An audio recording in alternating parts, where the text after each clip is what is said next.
আমরা বেশিরভাগই পানি কেনার সময় যে বোতল দেখি ওই বোতলের পানিটা কিনে ফেলি। সো প্রতিবার পানি কেনার আগে অবশ্যই খেয়াল করে দেখবেন, ব্লু পানি কেনার আগে পিএইচ লেভেল খেয়াল করবেন এবং এর পিএইচ লেভেলের আপনার পাশাপাশি আপনার ক্যাপের কালারও খেয়াল করবেন। হোয়াইট কালার ক্যাপ মানে হচ্ছে প্রসেস ওয়াটার, ব্লু কালার মানে হচ্ছে স্প্রিং ওয়াটার।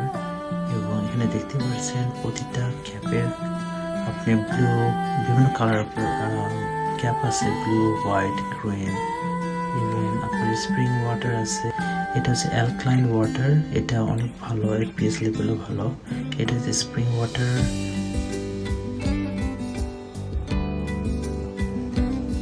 এই ব্র্যান্ডটার প্রতিটা ক্যাপের কালার হচ্ছে ব্ল্যাক, এটা হচ্ছে অ্যালকালাইন ওয়াটার। এবং যে অরেঞ্জ কালার দেখতে পাচ্ছেন এটা হচ্ছে ফ্লেভার ওয়াটার। আপনি গ্রিন ক্যাপ, অরেঞ্জ ক্যাপ আর কালারফুল ক্যাপ বেশিরভাগই এটা ফ্লেভার থাকে, এটা হচ্ছে ফ্লেভার ওয়াটার। আর এর নিচের সেলফারগুলো হচ্ছে আপনার process water because off white cap.